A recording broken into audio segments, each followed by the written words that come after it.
Welcome to the Marketing Powers Podcast. I'm your host, Mukwemba Mangangu, and I'm joined by my co-host, Grace Gondwe. We're both marketing enthusiasts with a passion for sharing our knowledge and insights with you. This podcast is designed to equip our listeners with the information they need to excel at marketing in their different spaces. Our aim is to bring marketing home. With that said, let's delve into today's episode. Hi, Grace. How are you doing? Hi, Mukwemba. I'm good, thanks. How are you? I'm fantastic. How's the week? The week is good. It's good. Yeah. No complaints. No complaints. Okay. So much for high energies. Well, like we said last week, we bring our best every time, regardless of where the energy is. Exactly. You'll find it somewhere. And we come here to deliver the best content we can. Yes. And we will do just that. Always. And today we're looking at branding. Yes, we are looking at branding, what it is, what it isn't, and how a person in business or an individual can go about building a brand. Okay. Yeah. But before we get into that, we have a guest. We have a guest of some sort slash a member of the core team. Yeah, Yo. Hi, Tukiya. Hi, how are you doing? Good, thanks. How are you? I am better than you. Are you sure? 100%. Okay. It's good to have you here. Thank you. On this, your first appearance. Thank you.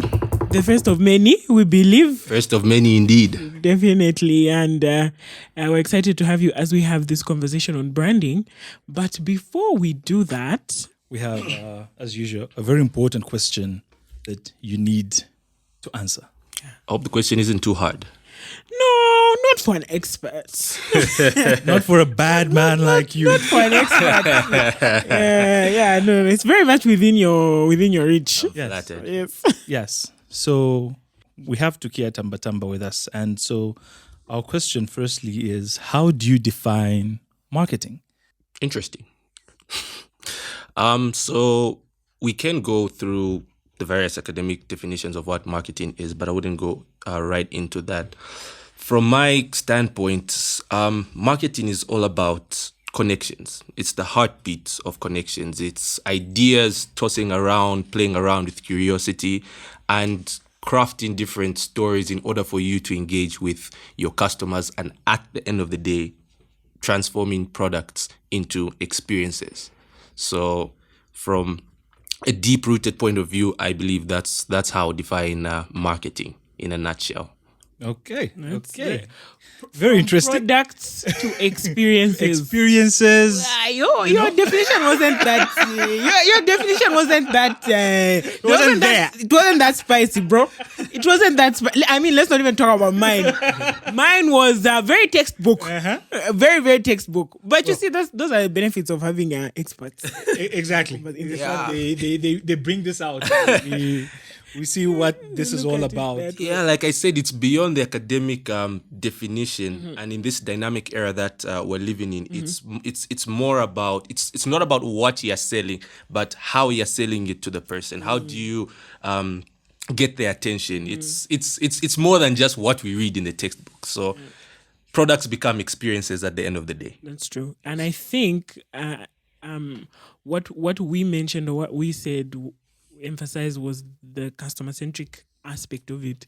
And when you talk about experiences, you can't create experiences without getting into the customer's mind and thinking about, how can we serve them? How can we meet needs that they have or that they don't have that we know they have and we have a solution for. Yes. And I was going to say, at the heart of everything, all the definitions we've given so far, you will notice that we all have a common theme, and there's still this certain level at which we're all customer-centric with what we are trying to say.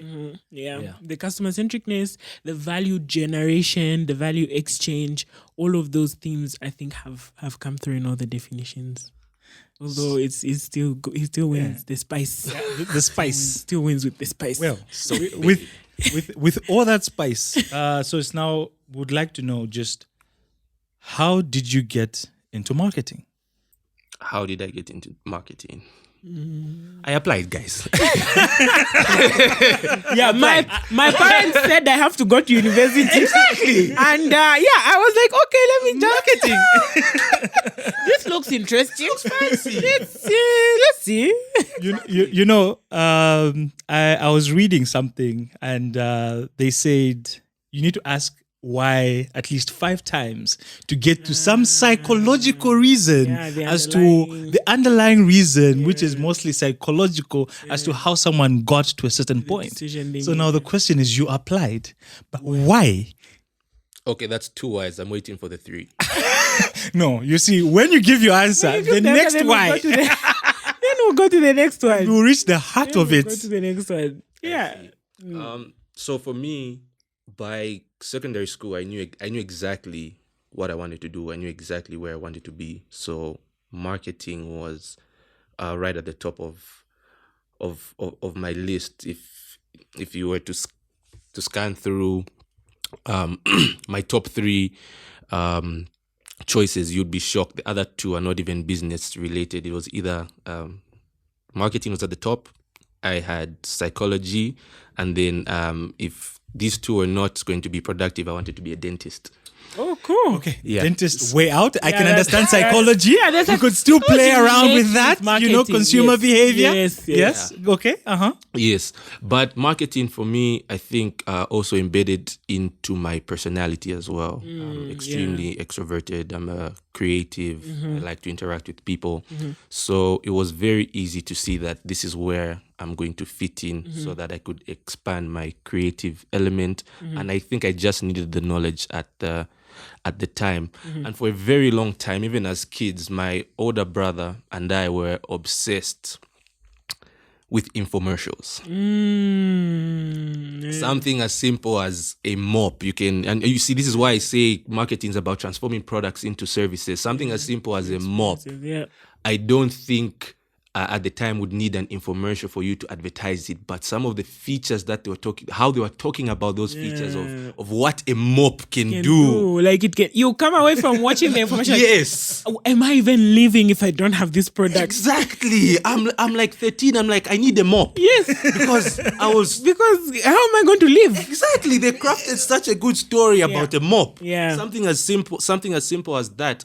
And we were obsessed with creating advertising, understanding how people think, looking at how what sort of processes people would go through in order for them to purchase a product, etc., etc. So I fell in love with this thing that we call marketing, and built a passion for it, which has grown and blossomed in my career. So in a nutshell, I think that's, besides applying, besides my parents saying you have to go to school. Yeah, that's how I got into marketing. You know what? I'm very happy he did not listen to the episode we had where we gave our responses.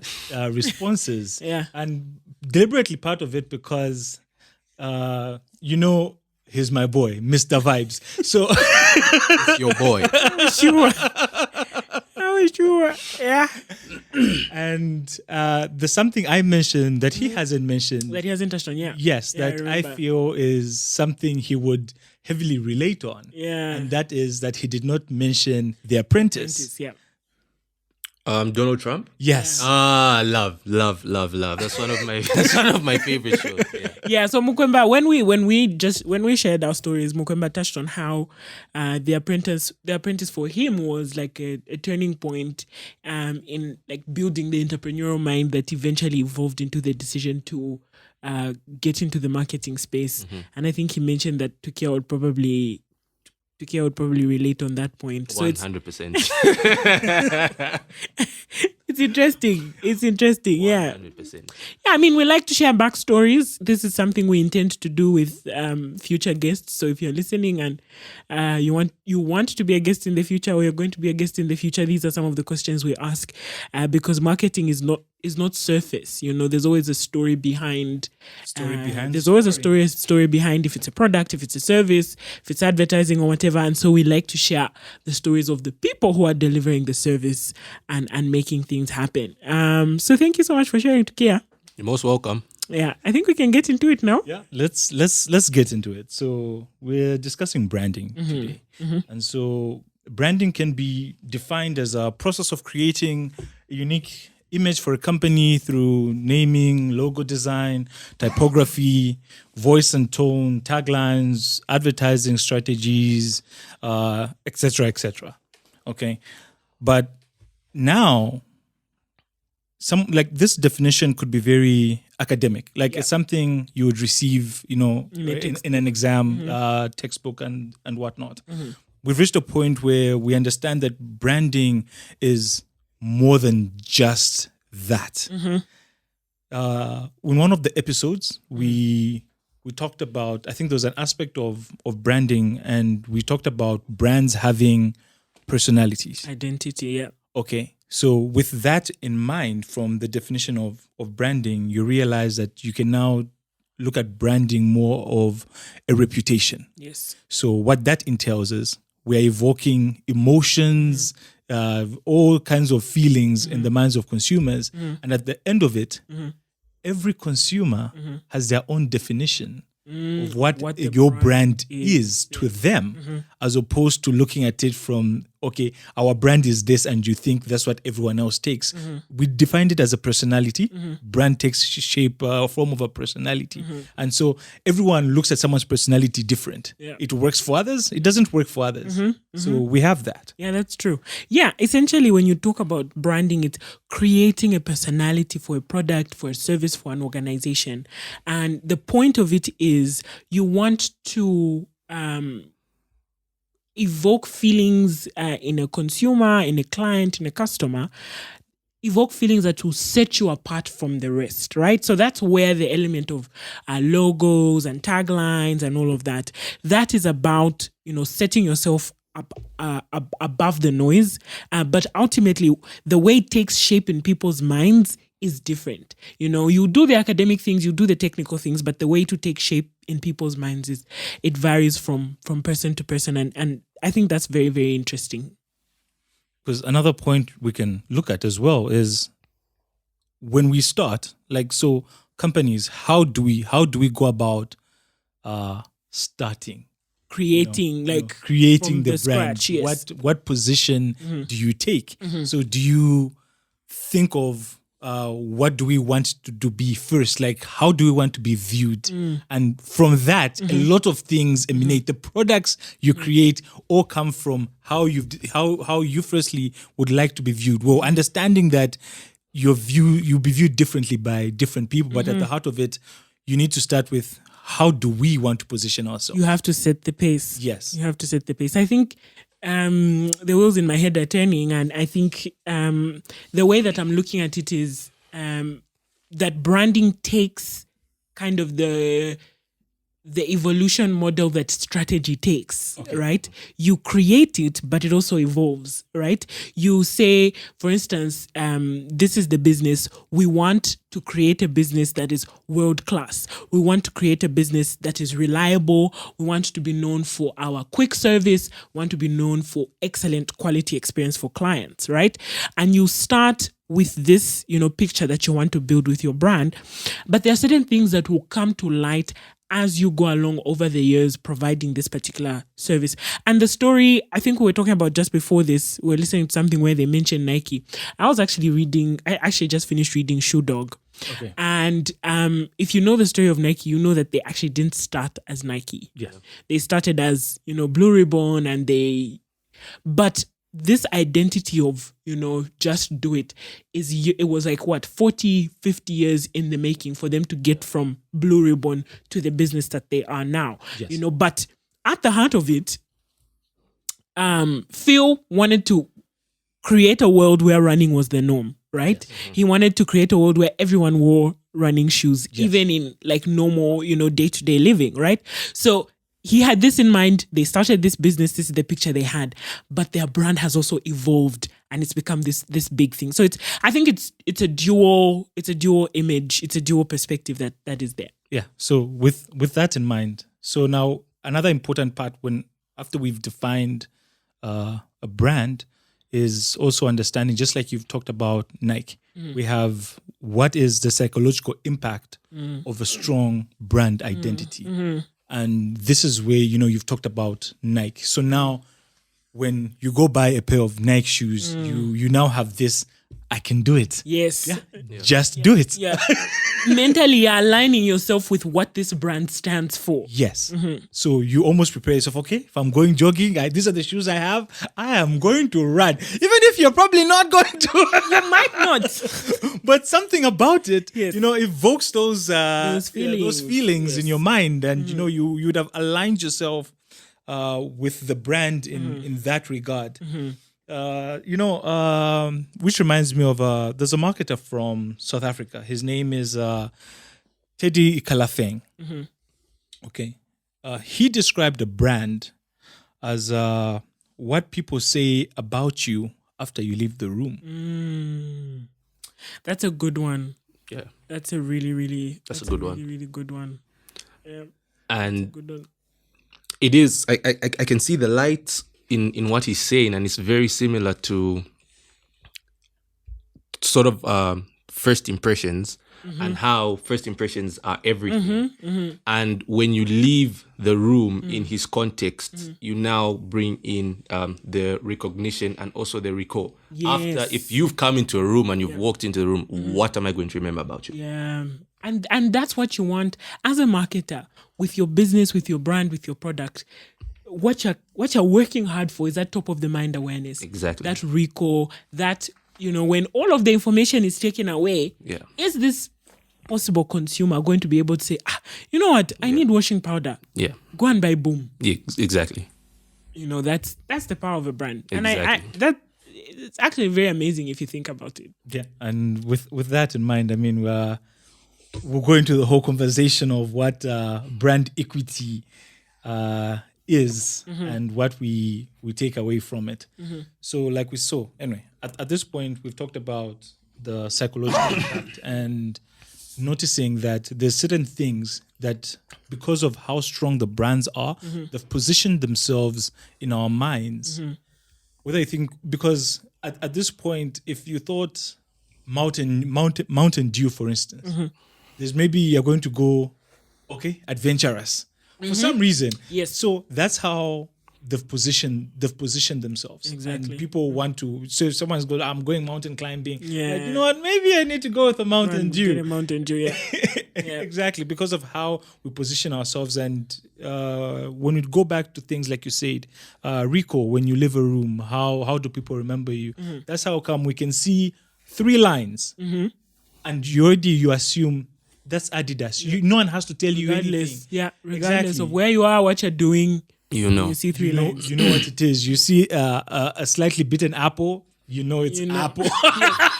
Yes. Yeah. Regardless. We've got our swoosh sign. Yes. Sometimes you can hear just a jingle and you're like, because the recall is so strong. Yeah. And that's that. And that to this point, that's the brand equity these companies have built for themselves. Yes. And it's actually very interesting because not just from the perspective of the mind of the customer or the mind of the consumer, even on the bottom line, in terms of assets and, profit and loss and, from the balance sheet perspective, there are some brands where the brand has grown so big that it's an asset, it's an intangible asset, and it's on their bottom line. Coca-Cola, for instance, is one of the biggest, brands out there. And, brands have gotten to the point where the brand itself separately is valued, and there's a dollar value that is attached to it. So it's very, very interesting to see. And, from the perspective of a business owner, that as you are growing your business, this thing that is called a brand can be something that has value for you on your bottom line.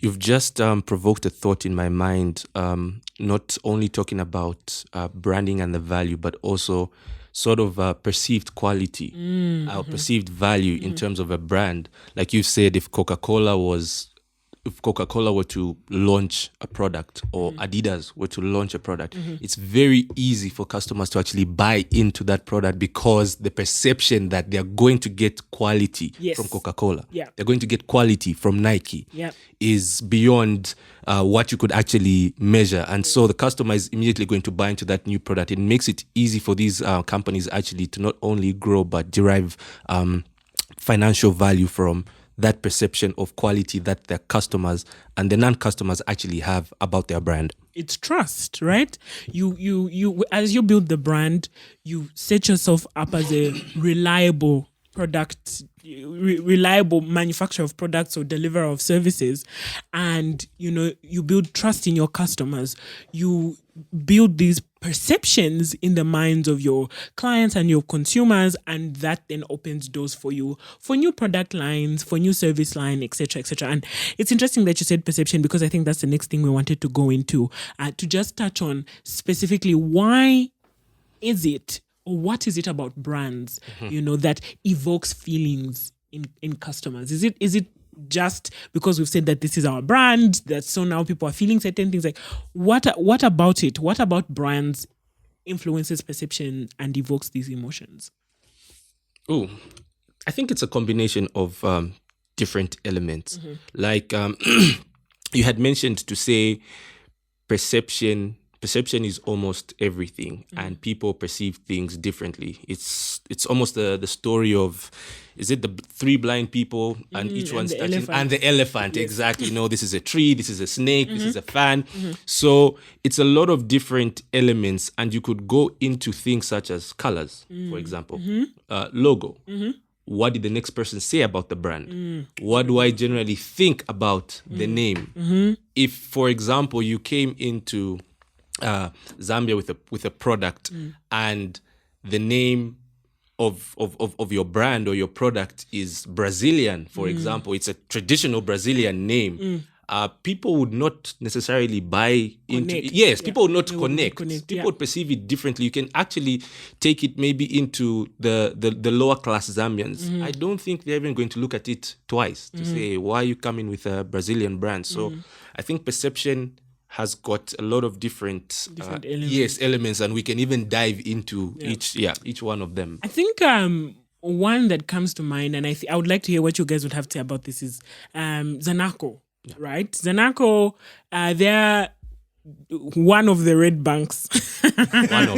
One of the red banks, and their tagline is big, strong, reliable. Yeah. Now, from my experience, yes, this is gonna be interesting. As a consumer, they do have a presence everywhere. In this country. Yes, they do have a presence everywhere. The bigness, yes, they are really, probably the biggest bank in the country, yes, right? Reliable. Is up for debate? I don't know about the reliability. And, inner workings and all of those things are questionable. But if you take a survey, just in your friend circle and say, Zanaco, and this is not statistically proven, there's no numbers to back this, but just from a survey of, millennials in our age group, they'll tell you, why are you banking with Zanaco? Yeah. Because the reliability just isn't there, right? So, but they are positioning themselves as big, strong, reliable. Well, can you see the dissonance there?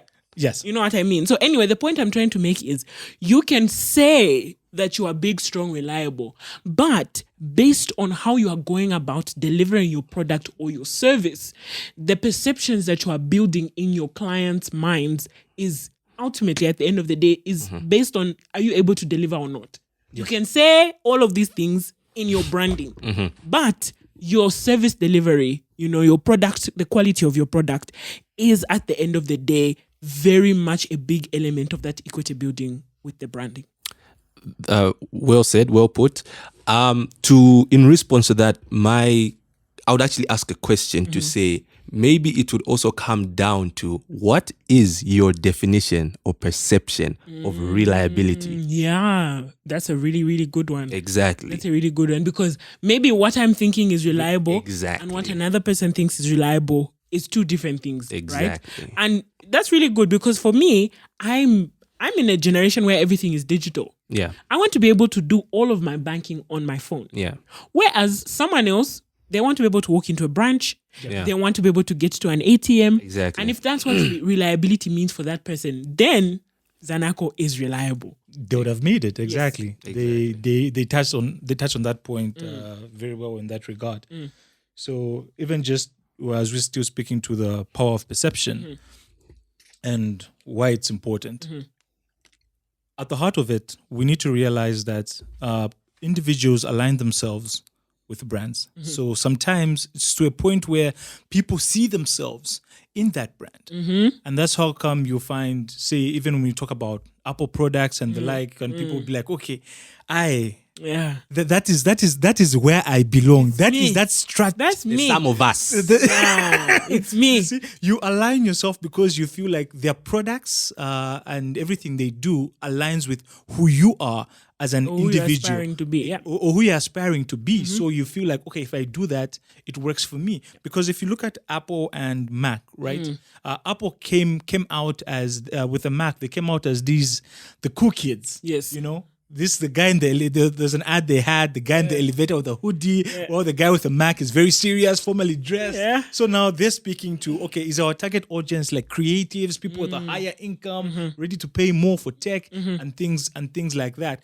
So now, in a different situation where you go to a supermarket and you see a brand or a nameless brand, you realize that you will not pick it because you will go for what you've seen before, what makes sense, and that's the power of the brand. What you've seen before, which aligns with who you want to be. That reinforces your identity. Exactly. And I'm happy you mentioned Coca-Cola at some point. When we talk about brands and the power they have, Coca-Cola is relatively not expensive. It's what, 10 kwacha? They've got the 350 mils, which is like 5 kwacha in comparison with other drinks that are there on the market. But you see, they've positioned themselves in such a way that you will not look at Coca-Cola and think Coca-Cola is a cheap drink. No, actually, it's not. They've positioned themselves so much in line with community, connection, family, gatherings, happiness, joy, everything that comes with. Exactly. So really, that's true. I've actually never thought about that. Yes, and so with that, you find that this is also the power of brands. So Coca-Cola has such a strong brand that it shields them from the fragrance of economical market forces. So going back, I was listening to, so I got that statement from Vusi Tembekwayo. And so he was talking about how during COVID, people really had no reason to be drinking fizzy drinks. Like, why are you drinking Coca-Cola? You're just in the house. You're not going anywhere. There's no bride. But you see, they themselves have positioned themselves so well that people are still, no, I want a Coke. Yeah. And you see, you get a Coke. Even if you are quarantined at home, you're sharing it with the people you're quarantined with. Exactly. Yeah. So that's that about Coca-Cola brands and perceptions. Yes. I think I want to just give one more local example. I'm always going to be the person who's looking for local examples. Trade Kings. Yes. Trade Kings have done an amazing job, I think, with their branding. And I think the bit that I want to highlight is, we touched on this, I think, in an earlier episode, of positioning in terms of who the consumer is and who the client is, and how you need to craft your communications to connect with the person who is buying, right? And if you look at Boom, for instance, you see how their advertising is, one of the ones that I've seen the most is this mother. Yes. And she's using this product, this boom product, all the way from, when the child is young and it's nappies and diapers and all of that, from diapers all the way to when this young woman has her own home, and this mother is going to visit her daughter, and she's sharing boom with her, right? And I think that actually is the story of boom in a lot of ways. Boom has been around for many years. It is. It's carried a lot of us through from our mothers, right? All the way to, now we're grown-ups and, we're and the starting dirt our is own gone. homes. Yes! We're grown up and the dirt is gone. The dirt is gone, yes. Exactly. That's actually... It's so amazing. It's actually, I think, to the point for me of it's case study worthy. It is. We've created memes and it's boom. And it's We're boom. not saying sunlight. Yes. We're not saying what are the Omo. No, we're saying boom and the dirt is gone. I think that's an amazing story of how a business, it started out, we're making this product, we want people to wash and it should be clean. But now it's synonymous with home, with care, with, nurturing and all of that. I think that's a really, really amazing example of a brand and how it's grown over the years. Yeah. Sorry to cut you short. You just reminded me of something on a lighter note. I was on Twitter, which is now X, and someone tweeted to say, what's one thing that you can talk about for 20 minutes without preparing? And the first thing on my list was the evolution of boom. Yes. It's just that we don't have the time, but I can talk about the evolution we'll get into case studies. It's on the agenda. It's on the agenda. We could But talk that's- about the case study of it is- boom. I love to talk about boom. Yeah. But you can go ahead. I think not just boom, really, Trade Kings as a whole, they are really evolving into an organization that, if you ask me, is competing with the likes of Unilever and maybe one day even, Procter and Gamble. Yes. They are really growing into this amazing, amazing institution. And I'm here for it as a young Zambian. Love it. As a young Zambian who is looking for Zambian examples of success stories. That's amazing for me. Well, I mean, when you're talking about branding, visual identity is usually in people's minds. Yes. When you talk about a brand, they'll think of a logo and all of that. So I think the next bit is just going to be us talking about visual identity, the logo aspects of it, and how all of that comes into play. Yes, and I feel it's very important that even as we create brands, we create some alignment that makes it easy for our audience, so people to easily recognize our visual cues or the jingles that we have without making it unnecessarily complicated. So you find a unique way of doing it, because at the end of the day, you still want people to be able to pick you out from the clutter. So we understand that there's so many products, there's so many brands, and when people see it, immediately they're like, okay, good. It's like I said, sometimes Nike will not write Nike. They will just have their swoosh sign on some of their apparel, and all you do is just pick it out because you already know it's Nike. Adidas sometimes will not write Adidas. They just have 3 lines. 3 lines, yes. You already know, okay, this is Adidas. I'm picking it. I'm gone, and that's just what the visuals do for you. But at the same time, you do it in such a way that across. Your visuals don't change. Like, you don't have a logo that's constantly changing. You keep one thing and you remain consistent over time, and you make it easy for people to notice you. Yeah. I'll go back to the boom example. Yay. Not complaining. I'll go back to the boom example. Who remembers that the original boom that came in the box, Yes. and the one that came in, they used to have the little cups with the camera lid. That the logo, it was the word boom with like a boom. Literally like a dynamite. Explosion, yes. But if you look at their products now, it's evolved into, it's just the word. It's just boom. Yes. Yes. Right? Wow. So it's gotten to the point where, and I mean, it's a thing with words also. When you think of the word boom, you're thinking of an explosion. Exactly. So, but anyway, the point is, as a business, you're building the brand. You might start with this word or this drawing or whatever your logo is, but it can evolve into something more as the strength of your brand identity increases. Right? You might no longer even need, like you are saying, Nike. It's the swoosh.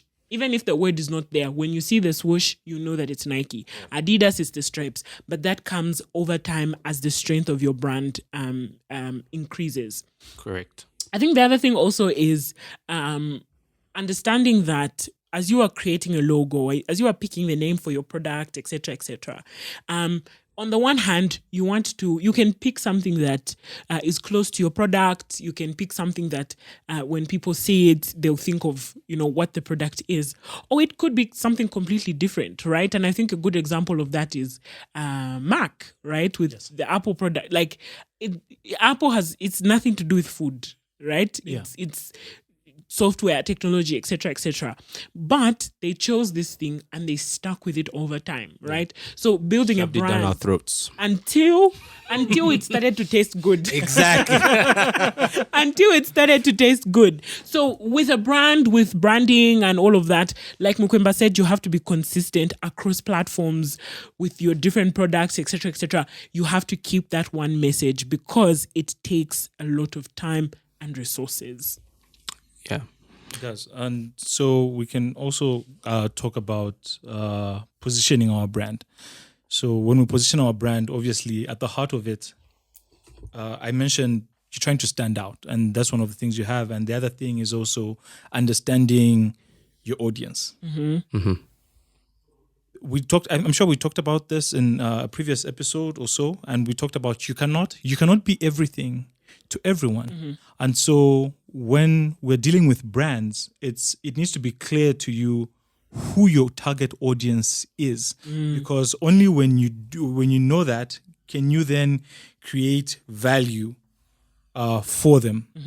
I think there's a time we talked about romantic relationships, and we're talking about you would know what type of gift to get your significant other, and so you won't go and say, I'm getting you a teddy bear when you know they hate teddy bears. So you find what is of value, because in essence, if you decide your target audience is everyone, which is a very bad thing, because most people nowadays, when you ask them who's your target audience, which is, that's where we usually start from. You need to understand who your target audience is and who you're doing it for. Because if you ask who your target audience is, and you have people say it's everyone, anyone can buy, anyone who wants to buy. So, and that's the thing. So people will tell you, when you listen to professionals and even just in text, you need to have your target audience in mind. What's their age? What do they do? What are they looking for? Yeah, exactly. You create this persona. What are their pain points? What makes them happy? And things like that. Because if you're talking to everyone, in essence, you're talking to no one. Yeah, I think this is one that we'll always come back to, because it's one of the things that form the pillars in marketing. You have to understand your target audience. You have to select the target audience, first of all. You have to choose who is this message going to, and then craft your communication, create your product to meet the needs of that target audience. And then obviously now, we've gotten better over time. We've gotten better, I think, as marketers and, people who create this messaging. We've gotten better at being able to connect with people. There's tools, there's, surveys, etc. And there's so much data out there that can help you with better understanding the demographics that you're trying to reach out to. So it's important to be very, very careful with that. I think the other thing is understanding that your brand has a voice. There's a way that you sound, right? There's a way I speak, right? Even in text messages, if you read the text messages coming from me, you know that this is Grace who's writing. Yes. If someone else writes the text, you know that it's someone else who writes the text. Yes. So as you're crafting your messaging, be careful about choosing the voice that you want and keeping that voice across your messaging, right? If your voice is in charge, confident, driven, ambitious, let that be your voice. If your voice is comforting, soothing, encouraging, etc., let that be your voice, because those are then the emotions that you're trying to evoke in your client base or in your customers or your audience, and those are then the emotions that are going to trigger that buying decision. And just in light to that, so obviously, like you say, different brands are going to have different voices. We're laughing last time because we're talking about different brands. So in this case, we're talking about Instagram, this maybe say Twitter, Facebook, and LinkedIn. Yeah. And we said LinkedIn is very, professional. Like, when you go there, it's formal. When you go to Instagram or thing, it's vibes. Now LinkedIn, my pressure. Yeah, no, LinkedIn, you're not coming for games, huh? Tie your tie, button your button, cross your T's, dot your I's. Yeah. So that's one thing you expect. So that brand is, it's trying to communicate professionalism, and that's what you expect from that angle. Yeah, that's a good one. Other than that, I think we've touched on the digital platforms. I think we spoke about in the last episode. So I think all of the principles that we spoke about, they carry through with branding as well. They do. Right? You use your platform, you engage your audiences, you craft your messaging, you use your analytics. Be very, very proactive about using your analytics and make sure that you're connecting with the right audiences using those different tools. Yeah.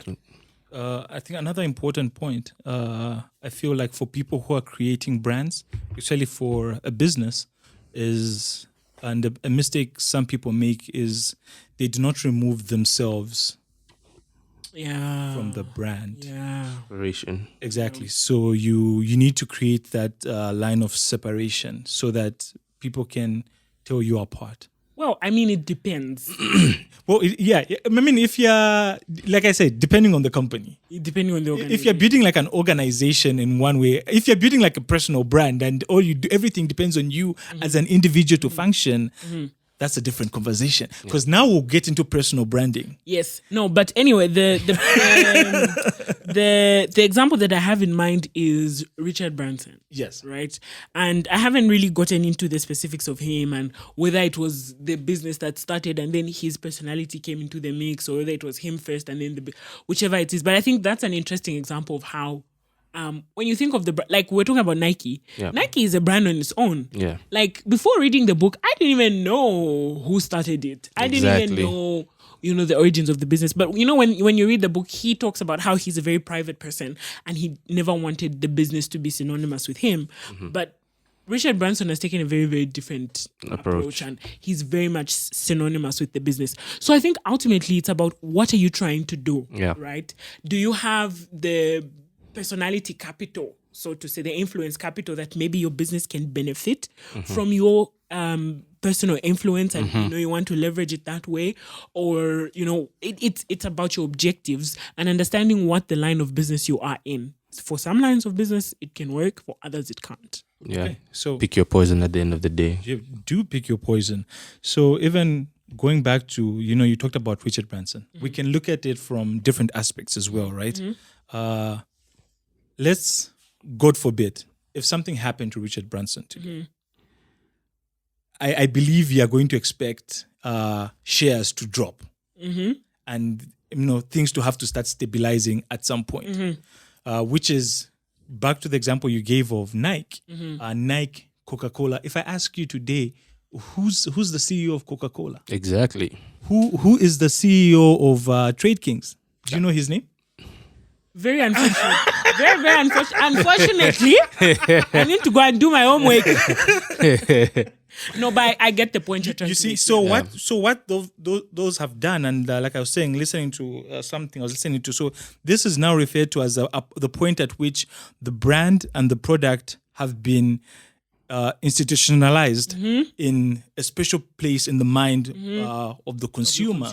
So those other things, who's the CEO, are left to your imagination. It doesn't matter to you because of what the brand themselves have been able to create. Yeah. Good. That's a good one. That's a good point. Do we have anything else other than that? Or we can wind up. Well, we can we can wind up. Do you have anything to add? I think from what you said, I think in terms of building a brand, I think in as much as now, if you've built a brand and you're trying to create momentum, there's a term that I came across. I think it's something that we can all relate to, but maybe most people don't know the terminology. It's called proprietary eponym. Okay. Okay. Sort of a tongue twister there. Yes. So Sprinkle. yeah, exactly. Spice. Exactly. So even after building your brand as a business, or even as an individual, you want to get to a point where your product is now being used as a generic term for a product category. Where if you're going to ask someone to buy toothpaste, what are you going to say instead? Colgate. Exactly. If you're going to ask someone to get a crate of soft drinks, what are you going to say? Coca-Cola. Exactly. You know what? I'm so irritated. You brought that up, and I did not even get an opportunity To mention- use a local example. Because now I'm thinking, Salad. you know what? Actually, I've now that she's brought that Yeah, up, salad. something has come to mind, right? Yeah. We've reached a point where when we talk about branding and the power of branding is we'll give a local example in our transport industry now. So we've got Ulendo and we've got Yango. Now, Ulendo was first on the scene. Yes. Yeah. So whenever you're trying to get a cab, okay, Ulendo. Yeah. But now everyone says Yango. Yes. I'll take a Yango. Yeah. I'll take a Yango. Do you now that is the power of branding, like their communication and their ability to stand out in the market and really just, like you said, will push themselves down our throats. Until it's tasty. Yango was down my throat, I'm telling you, on Until my it's tasty. phone. Everywhere. Advertising. Exactly. You'll be playing a puzzle and the advert is there. You're on Go Zambia, the advert is there. You're on Facebook, the advert is there. You're driving, Driving to work. Yo, can I breathe? No, you can't. No, you can't. They really did the awareness thing. They did. They really, really did it. I mean, it's paid off. It's paid off. They are now the generic. We don't even say taxi anymore. No, exactly. We don't say cab. Which is odd, right? You'd think that at this level in the market, what can really come in and change something? Because now you're thinking, will someone change, water? I don't know. I don't know if we can say that about Vatra now, or it's still almost there, no? Oh, almost. I think they've come quite close. I mean, the water spaces, there are a lot of providers. Yes. But Vatra has come very, very close. No, and I believe at this point they've actually got the largest share of water sales in the market from the time they started in comparison with other people on the market. Unless I'm mistaken, I believe that's every room I enter or a restaurant they have Vatra somewhere. They say this as they have Aqua Clear on the table. Today is the exception. Yeah, that's yeah. So yeah, that's a good point. And to reach a point where your brand can do that, I mean, it's gold for you, because for someone else to come and just bring that down and position themselves in such a way that they do it, I mean, it's a lot of work, and they did really well. And going back to the conversation we had where we talked about who do you use for awareness? So they thought, okay, who's the biggest artist in the country? Who's everywhere? Who's everywhere? Who's your boy? It's your boy. And so they go out. Whether it's your cup of tea or not, you're hearing him. Yeah, exactly. You're seeing him. Because we always have this conversation. We say everything I know about your boy, I did not know it willingly. No, the information found me. Yeah. Exactly. Like it reached me. Exactly. And with that knowledge, obviously, there were, the company now knows that, the information will find them, whether they want it or not. Yeah. So why not use this person who has this wide reach, you see, and build that awareness that they did for Yango using him. Yeah. So that's, thank you so much for bringing that up. You see, next episode, please. You got to be here. Come and talk about proprietary eponyms. I'm kind of busy. Yeah, I think the only thing that I would like to add is, the interesting thing about marketing is you can look at it from an organizational perspective, but you can also look at it from a very personal perspective. Yeah. Especially in the age where we are, where, entrepreneurship is on the rise, and there's a lot of solo entrepreneurs who are, creating products and services and, selling and so on and so forth. These principles apply even when you are the product or when you are the service. And obviously there's a whole conversation around personal branding, etc., but those same things translate. And I think that the one thing that I would like for you to remember is whether you deliberately try to create a brand or not, you do have a brand. Like, I think it's Tukiya who said, it's about what people say when you're not in the room. Yeah. It's similar to a product for you as an individual as well. When you're not there, what do people think? What do people say about you? And think about what deliberate steps you can take to influence those things that people say. And best believe, from an individual standpoint, as a Zambians will have a lot to say about us in the room. Truthfully speaking. And I would just like to agree with what you've said. For me, branding, I like to look at it from the grassroots, from an individual point of view.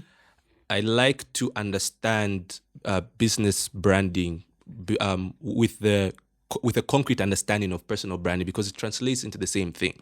How I want people to perceive me is very important. If I came to see you, let's say we were meeting up every week, every day of the week, and I come in a striped T-shirt, for example, that becomes my brand. Ujawama stripes. Ujawama stripes. Exactly. Zambians will name you. Yes. George Machan. George my sausage. George my skateboard. Exactly. Yes. There's that. That's brand. And that's brand. At its simplest. Yeah. That's how I think it should be looked at. I think in university, my brand was the guy who comes to class in shorts. Had lecturers. We had lecturers. You remember marketing information? I can't remember her name. Information systems. Yes, information systems. He said, don't come to my class. He was in shorts and flip-flops. Exactly. It almost becomes your brand, and that's how you now move it. Rather, a step up and look at it from a business point of view to say businesses have personalities. Yes, Products have personalities. So, like you've mentioned your Nike, your Coca-Cola, all of them have personalities. So if we can understand it from an individual perspective, it'll be very easy to actually understand branding from a product business point of view. Yeah, I think we should also, going forward, obviously have conversations. Like you said, we've talked about branding from a general level, and also touched a bit on personal branding. And going forward, hopefully we can have a guest who we can associate to a personal brand and just go through, okay, how did you go about this and creating this persona? Like, what deliberate steps did you take? Because I think there's a lot of what we do where we just assume things just happen without knowing that people are very deliberate about how they got to where they are and why people view them in that light. The way that they do. Okay, in whatever industry they're in. And also just people who've like been with a product, started it from and just how it's affected the bigger brand and, build the brand, or people who are in charge of, if you go to like Trade Kings, that's a brand on its own, and you're thinking everything that comes under Trade Kings affects the brand. So what is this? What are you trying to communicate? What are the inner workings? How do you making decide it work? that, okay, this can be part of our brand, it works for us, and things like that. I think would be very, very interesting to hear. Yeah, interesting conversation. Looking forward to when we do the Trade Kings case study. As others talk about That's on you. That's on me. That's on you. Coming in future Trade Kings better come through. All this free advertising, free visibility. It's been good, Tukiya. It's been good to have you around. Thank you for having me. Mukwemba, good conversation. As always, good things take time. They do. Yeah. So, with that in mind, we come to a close for our episode. So, remember to keep your finger on the marketing pulse. All right. We hope that you have enjoyed today's episode just as much as we have. Till next time, remember to keep your finger on the marketing pulse.